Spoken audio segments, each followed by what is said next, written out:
That's Vault Boxing, Colinander, here at Clifton Juice for You site, joined by champion Ryan Amos. Good afternoon, Ryan. Good afternoon, how's everyone? How's everyone good? Living the dream, I think we describe it as, don't we? Oh, nice, man. Nice. So I'm going to start at the beginning with you. Yeah. I know we've been here before, but Andy let us down with the microphone, so we'll move on from that quickly. Yeah. So talk to us about early days. Obviously, you was into Taekwondo to start with. I'm just saying, actually, you can see I've done a bit of homework on you. Yeah. And then you went into boxing. So just talk about them early days and, how you come about getting into boxing. Well, you know what? I started Taekwondo since I've been about 6 years old.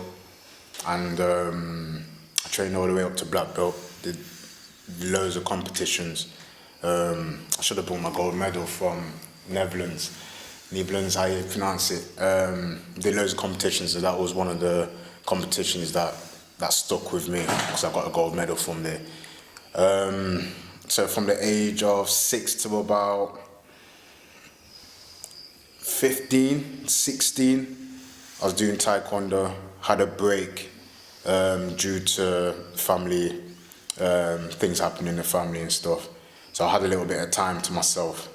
So between 16 to 18, I was just finding who things about myself and everything else. So right on this street, and funny enough, this shop here was the same street where I met someone called Lee Kidjo. And he introduced me to boxing. I didn't believe that he was a boxing trainer at first.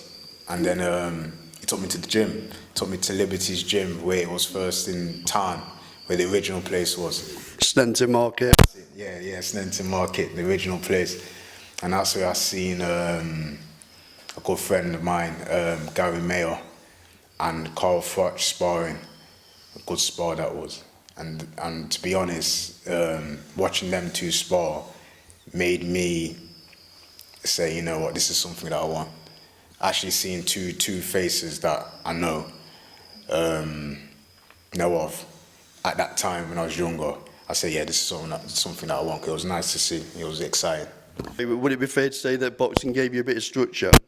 Yeah. There's so much stories behind me to this point to get to where I am now. It hasn't been easy.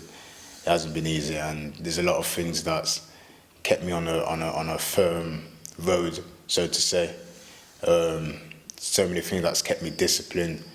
And I said to myself, like generations and generations of families as we go on.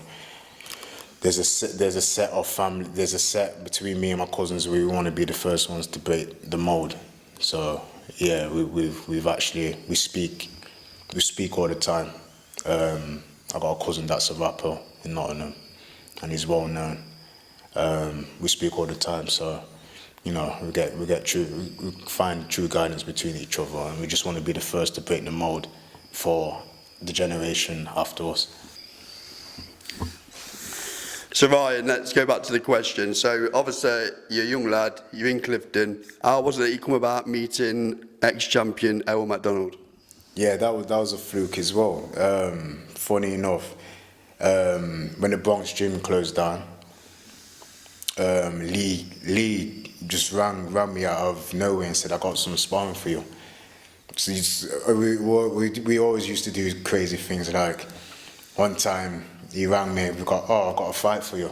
This was I was in the unlicensed game at the time, and I wasn't prepared for it. Just got out of bed and I went straight down. I think I was laying down, and I just got out of bed and we went straight to Leicester. I had the fight, came back, and then that was it. I had my first unlicensed fight. That wasn't prepared. I wasn't prepared. We didn't plan or anything, or even train for a particular fight or anybody. I just had the experience of training with Lee in the gym.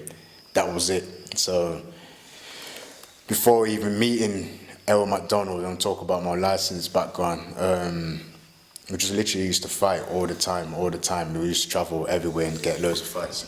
Do you know, regarding the unlicensed game, is it true that it's better organised than people give it credit for? In the time that I was doing it, because I don't know what's going on now in the licensed game, but in the time when I was doing it, there was actual ex-professionals in the unlicensed game, there seemed like there was disciplined people in the unlicensed game. Obviously, I don't know the difference between amateurs and unlicensed at that time because I was just young and green, except from getting paid traveling. So I never knew the difference. So me just going away to fight was just another fight for me. And then obviously I started to build more education on boxing, and then realized, oh, there's an amateur route. This is how the guys get through to Olympics. This is how the guys get through to ABAs. So when I went to Errol's place now for sparring, I told him, look, I ain't got nowhere to train. And these are the times where I think a good friend of mine, Nathan McIntosh, he was training there at the time. And he said, yo, just come down. So I went down, and I had another friend there, he was called Josh Armstrong. He used to train with us at the Bronx gym. And then we had another good friend of mine called Derek, who used to train with us at the Bronx gym. So when I went over there to spar, it was just like being at home anyway. Lee knew everybody knows Lee. So I went to Errol, I ain't got nowhere to train, can I train here please? And because my gym was closed down, I didn't have no options. And I started training with Errol, and then he put me through the amateur circuit, and then that was it. So just give us a reflection on your amateur career. Very successful time. Just give us a record, belts picked up, etc., etc. Well, the amateur game, it was very different to the unlicensed game. Now this was like real skillful, technical boxing came in. So obviously, as the unlicensed fighter, training within that environment of no amateur coaches or anything, I didn't pick up any footwork. I didn't pick up any footwork or anything. But Lee trained as an amateur, so he understood amateur principles anyway.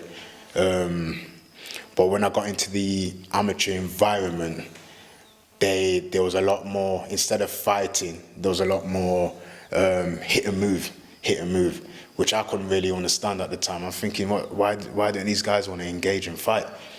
So with me, you will see it in certain fights where I walk people down, got my hands up nice and high, and I walk people down. With the amateurs, I couldn't get away with that, because these guys were moving side to side, left, right. So some of them were trying to spin me off. But luckily, because I trained so hard and the way Lee trained me, I was so strong. It was a thing where they couldn't spin me off and get away with it. So my walk me down style had to get changed just a little bit. I had to be a little bit more quick on my feet. So I had to learn the footwork more. That's one thing I had to learn, was learn the amateur footwork, the hit and move, the point system, and not throwing heavy shots all the time. That's what I had to learn. Because in the licensed game, because these guys didn't have amateur experiences, and the ones that did have amateur experience, they turned pros and then came back to unlicensed. They was all coming forward to me. So the difference was I had to go forward to them. And it was a bit, nobody really wanted to meet me in the middle in the amateurs. So the first thing you can tell, the first thing they would say, especially when you're fighting another amateur lad, you see the coach, yeah, just stay on your toes, mate. Just stay on your toes, throw the jab, stay on your toes. So I had to get used to guys being on the back foot, trying to get away from it. And I'm coming forward, and then trying to work out which way they're going to move. So I like to throw loads of hooks. So I'll see one of the guys be like, all right, then he's gonna move here. So I want to catch him with the right hook or catch him with the left. Yeah. So the amateur game gave me all the fundamentals on top of what I'm doing, to what I was doing then, and I just kept building. It made me more of a complete fighter. So any particular fighters in the amateur game who gave you night and day fight, or anyone who you can remember where you thought, tough fight that? Let me think. To be honest, I can't really, it's been such a long time, I can't really remember much names. But because I had a background of unlicensed fights, I had to fight the top guy straight away. Yeah. So my amateur route was different to everybody else's because I had to fight experienced lads straight away. I think my first fight was UK's or Britain's number. It was in the top 5 or something. However, they sort of work out their ranking system. It was in the top 5 or something like that. And obviously we went all the way. And then my next fight was somebody with more experience. And then we had, who else we had? And then I won an Midlands area title in the amateurs as well. It was a blue belt. I'm upset that I didn't get to buy it because obviously we're moving on. But funny enough, I got my own license belt. I won my own license belts back in the day. So that was a good. I did a prize fight, in fact. I did a prize fight, and there was if I can remember his name, he was an ex-professional who I had to fight. I'll never forget that fight. I think his name was Nicky something, and he was an ex-professional. I had to fight him for the unlicensed belt. That was a good fight. I got paid for it, which was nice. And then moving on to the amateurs, I did Midlands area title fight. Won that, defended it. Defended it a couple of times. Lost the fight on points, how the amateurs go. And then keep going, keep plodding on in the amateurs, and then turn pro. One question for Clark at the minute, you know, who you could argue may have turned over slightly late, in my view. How did you know when it was time to turn pro, Ryan? You know what? The minute I met Errol, I wanted to turn pro. And I said, yo, I'm ready to turn pro. This is how I came in the gym because I could fight. I knew I could fight. And I said, oh, I'm ready to turn pro. I've come here, I'm ready to turn pro. But I don't know who to go pro with. But luckily, he grounded me and said, because I'm now understanding the business of professionals now. The professional boxing is a cutthroat business. So he said to me, no, just stay grounded, and let's go through the amateur circuit and see how you go. And then I learned so much being in the amateur circuit to where I was answering my own questions, saying, yeah, I might not. I don't think there's some things that I need to sort out before I go professional, because I want to be a professional boxer. I don't want to be a guy that's just on the road. And then when I understood, because everybody thinks professionals like football, and it's a hard sport. £1 million Yeah. You don't get that straight away. A bit like being a juice shopper. Yeah. Contract, you know. Yeah, you don't get that straight away. So it was like, all right then, cool. If you want to be on this side of the business, this is how you have to be. If you want to be on that side of the business and not be disciplined and you want to be on the road and everything else, then okay, do what you're doing. Even all the guys that I've fought up to this point, I haven't had an easy road. Even the guys that were on the road and they call themselves road warriors, they actually are road warriors because none of them have hardly been stopped.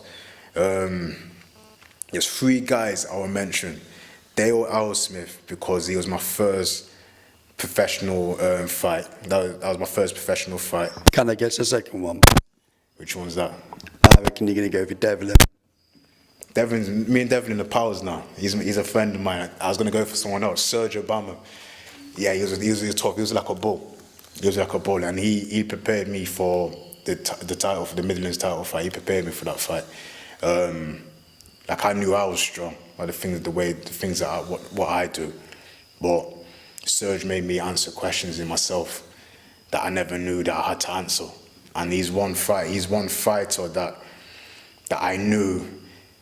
If anyone goes against him, you have to be on your A game. There's nothing more, nothing less. He's a fighter where you make one mistake and he's going to make you pay for it. Took you into deep water. No, he did. Because it was my first 6 round. It was my first six rounder. Because the first 6 rounder I had an early stoppage. So I think it was 4 rounds. But it was my first 6 rounds of actually going through at a high pace.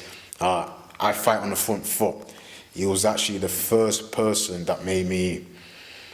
Actually box. Did he push you back a little bit?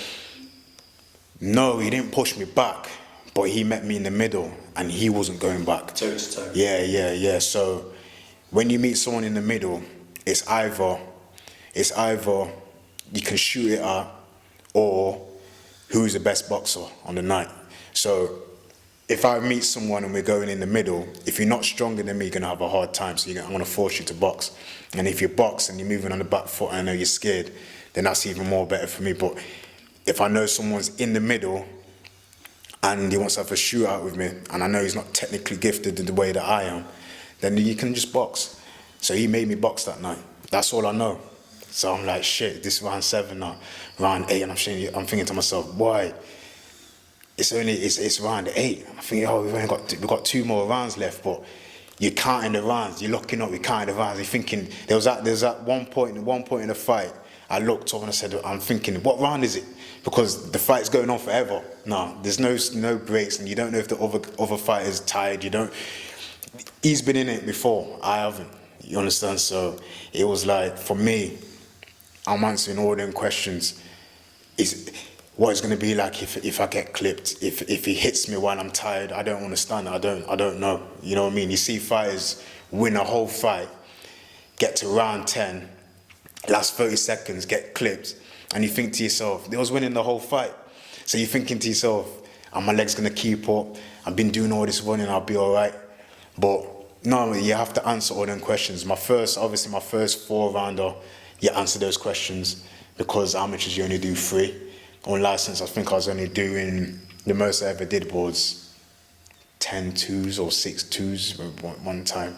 So it was a little bit more than amateurs. And then when I got into the amateur game, it was 3 threes. I did 3 threes straight away. I didn't even do 3 twos. I did 3 threes. So, and then that felt different. And then professional, 4 threes. So you're answering questions again.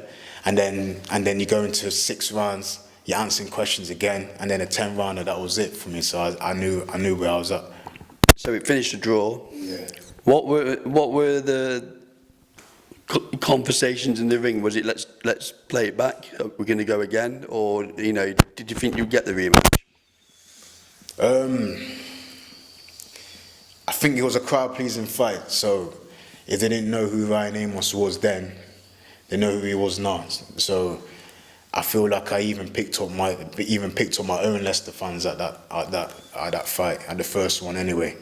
So the second time round, the people know it was going to be a hard fight the second time round, and they came for what they knew what they was going to see. They came for what they was going to, you know what I mean, and. The second time around, I said to myself, I know what 10 rounds feel like now. That's it. That's the only thing I really needed to learn was how does 10 rounds feel like at a high pace. I'm a bit of an introvert anyway. I'm not really a bit like me. Yeah, I'm a bit of an introvert. So when I won the belt, it was something that I was supposed to win. You know what I mean? It was something I was supposed to win. It was something that I wrote down on my pieces of paper. There's some things that I write down. So it was never in doubt? No, it wasn't in doubt. It was something that I had to tick off. There's a lot of things that I have to tick off on my wall that I've wrote down. I do day by day. I look up and say, all right, then I'm closer to that. All right, then that one's going to get ticked off. So I wasn't in doubt, but I said to myself, it has to come. If I'm going to cement myself now, it has to be today.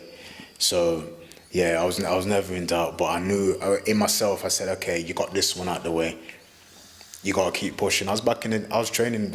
We had a fight Saturday. I was training the next day. I'm back in the gym. I was back in the gym on Monday. For me, a fight is a fight. I'm a fighter. I don't like boxing. I'm a fighter. So for me, there's no trying to find out the fundamentals of this and trying to find out the fundamentals of this type of fight or what he does right, what he does wrong. I'm a fighter. I believe that boxers, they're too cautious. It's not. It's at the O2 much. Yeah, it's not enough for me, man. I just like to fight. One thing, legacy that I'm gonna leave is just being a fighter. You know what I mean? There's a lot of strong, come from a strong line of people in my family, either weightlifters. Everyone in my family mainly trains. You know what I mean? So Obviously, I'm from Clifton, lived there all my life, proud to be. Tell me what people may not know about just the great work that Bad Boys Gym do in the community in Clifton. what they do, we do a lot. We do a lot. You know, they know me from that gym. Everyone knows me around here. So it's a thing where it's like, if you're gonna connect me to something nice, connect me to something good, you could have connected me to the gym that I train at. I mean, a lot of people want to train there as well, you know. So it's yeah, it's just nice to be part of something positive, part of something that people know you for. You know what I mean? It's nice to have someone ask you when your next fight is, or it's nice to ask. It's different because when people ask for pictures, it's like Jesus. And people ask for pictures and stuff, or people stop you in the street, or you know, like you could be having a down day and you're going for a jog and you got a fight booked in, and you know you got to get up and you go for a run, and someone will stop you and say, "Oh, when's your next fight?" Or they say, "I seen you running," or you get a message on your phone saying, "Oh, keep going. You're one of my inspirations. I always knew you could do it," and you know, watching you, I'm trying to implement that in my kids and stuff, and it's just nice. It's just nice to know that it does have an effect on people. It's nice to know that. So obviously at the end of the scale of boxing, you're out at the minute, sponsorship is vitally important, Ryan. Obviously we're at the Vault stroke Juice for you. Yes, I'm looking at the owner, make sure I get it right. Great, it's great. I mean, my good friend, family, Liam, he's the owner here. He's helped me. He knows me from before even boxing and everything else.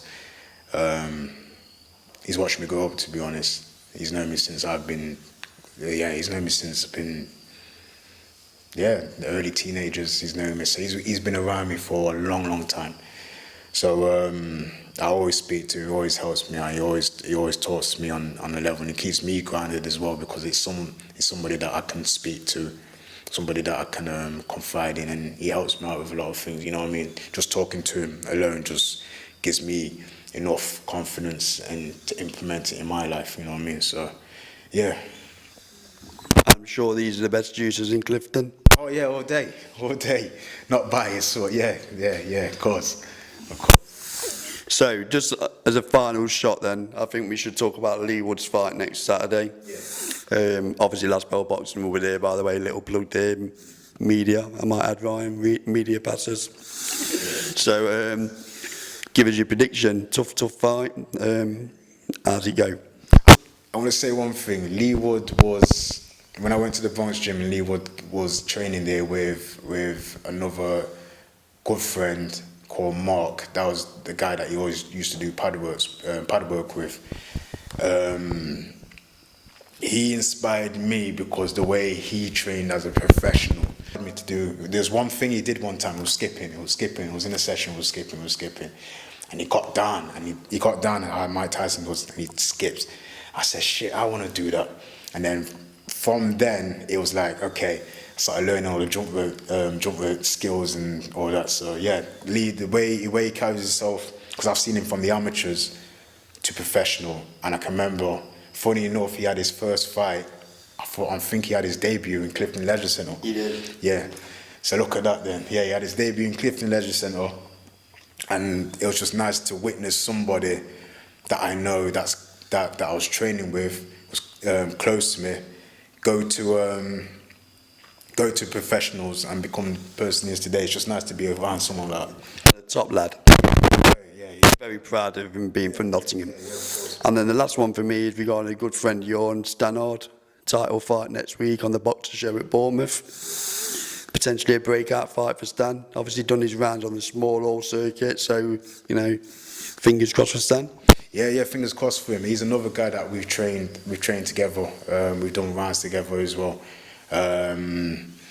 Even one or two of his amateur fights, he was at Bad Boys training. So I spent some hours with him, and also we go to the other boxing gym in Clifton, Clifton ABC as well.